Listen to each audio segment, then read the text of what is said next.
ମାମା ମୁଁ ପିଆଜ କାଟିଲି ତରକାରୀ ପାଇଁ। ହଇଲୋ ତତେ ସାମାନ୍ୟ ପିଆଜ କାଟି ଆସୁନି, କୋଉ ପଟେ ପକେଇକି ପିଆଜ କାଟିବୁ? ଆଉ କେତେ ଦିନ ପରେ କାମ ଶିଖିବୁ? ତୋ ବୋଉ କଣ ତ ଘରେ କିଛି କାମ ଶିଖେଇନି କିଲୋ? ପିଆଜ କଟା ବି ଶିଖେଇ ପାରୁନି ତତେ। ଆଜ୍ଞା ମାମା ଏପଟକୁ ପକେଇକି କାଟି ଦଉଛି।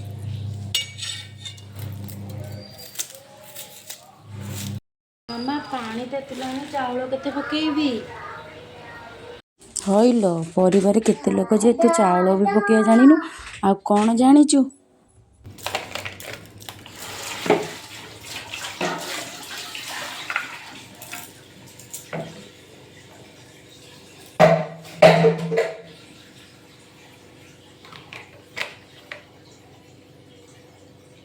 ଯେ ପାଣି ବି ପୁରେଇ ପାରୁନାହାନ୍ତି ଠିକରେ, ହାତରୁ ପାଣି ବୋତଲ ଖସି ଯାଉଛି।